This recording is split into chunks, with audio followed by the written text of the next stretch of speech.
and godliness. So you can make it to heaven if we want to, but we must, number one, we must stay in the church of Christ.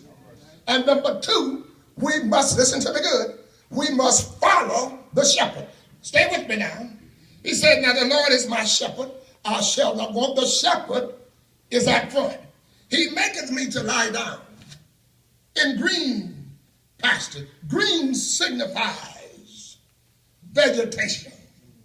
Green signifies the richness of what God has to offer his sheep. And then he says, he leadeth me beside still water. Now, why did he say still water? Brother Brown, a sheep, watch me now, out of all of the animals in the field, the sheep is the dumbest one that's out there. But yet the Bible says we are the sheep of this pasture. Now, it doesn't mean, listen to me good, it doesn't mean, Matt, that we are not intelligent at all. But what it means is we as Christians, we're supposed to rely on the shepherd for everything. Now, I'll give you an example. We don't know what tomorrow holds, is that right? But we know who holds tomorrow, is that right? Now, we don't know whether or not we're going to be here, but he does. And now, if we wake up in the morning, it is by the mercy and grace of God. Therefore, we depend on God for everything. Now, a sheep, as I said, every animal in the pasture or every creature has a defense mechanism except a sheep. In Albany, where I live, I have 14 cats. I didn't plan it like that, but it just happened. Now, a cat is quick. Regardless of how close you have a cat, when you pick it up, when you drop it, every time he catches on his feet. Now, number two, don't ever hem a cat up in a corner.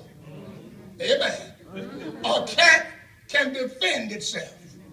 Even a skunk can defend itself. If you get too close to the skunk just raises his arm.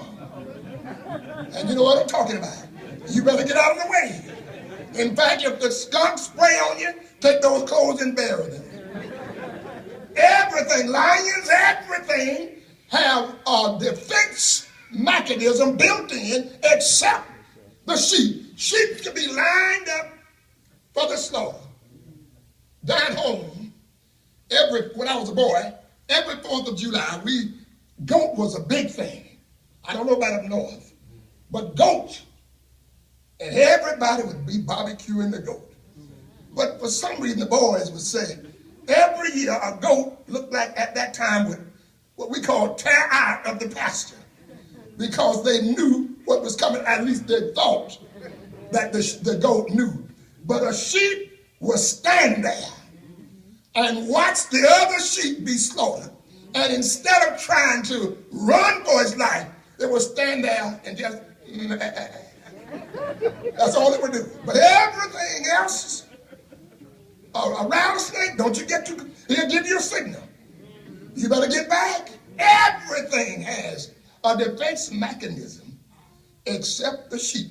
We are the sheep of his pasture. Well, he said, he maketh me, watch what he said.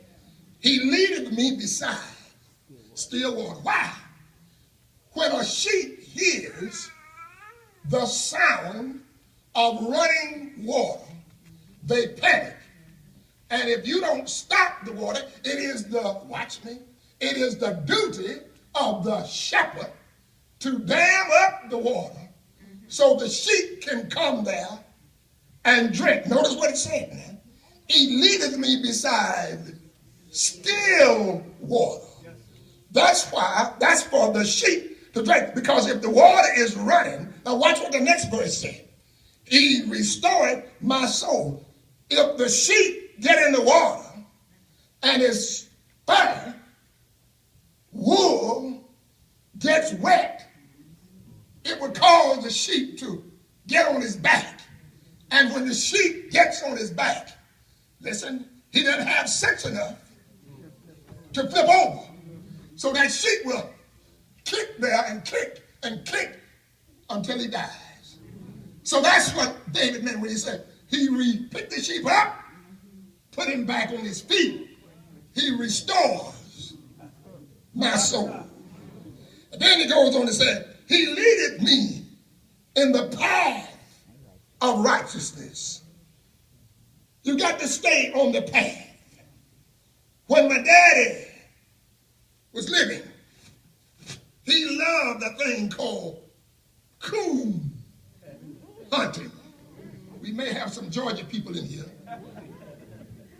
And sometimes my daddy would go out and his dog wouldn't run nothing but raccoons. And sometimes he would go out and he would meet up with the white guys out there, and they loved fox hunting. And their dogs would run the fox. Now they did it for sports, but we did it for food, amen. And they would meet up, and Brother Brian, they would build a fire. And they would discover that when the dogs would be running after the fox, that's why they call it the fox would circle around and get behind the dogs. And the dogs would be saying, oh, oh, and the fox would be right behind them saying, oh, oh. And the dogs think that they are chasing the fox, when in reality, the fox is chasing the dog. That's why Jesus referred to that guy as, you better watch that old fox. You see, a fox is slick. Now, a sheep has to stay in the path. We as Christians need to stay in the path of righteousness.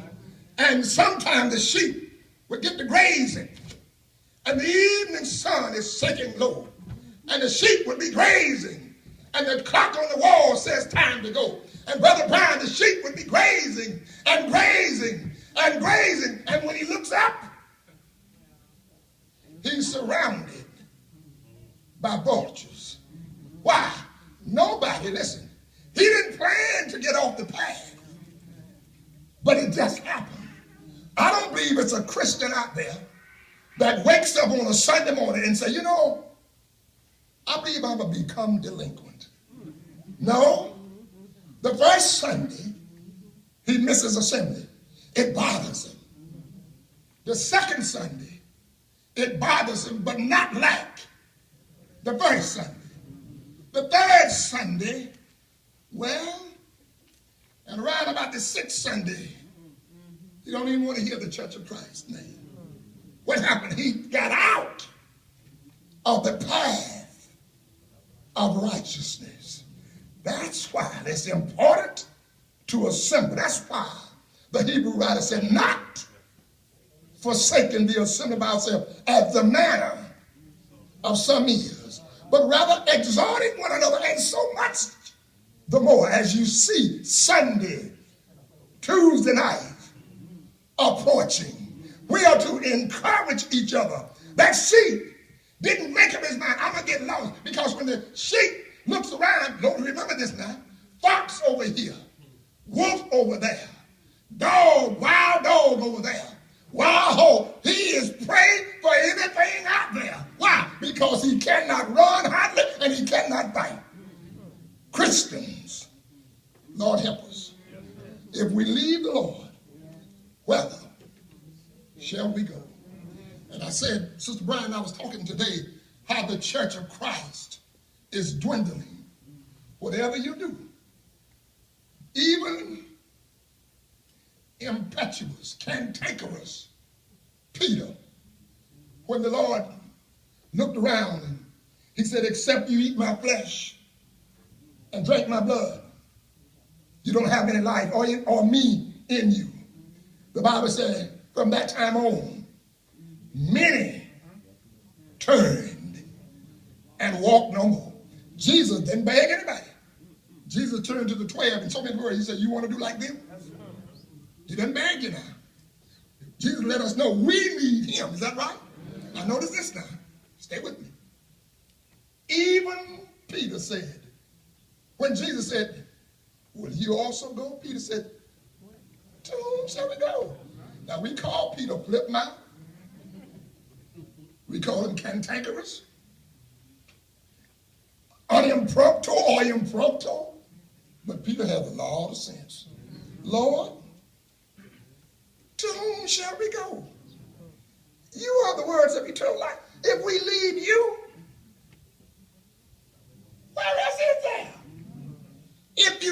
the church of Christ, and this is what I tell the people back home, if I leave the church of Christ, I will go down to the bank, borrow money, put up the biggest nightclub you want to see, and I'll just juke my way on into hell.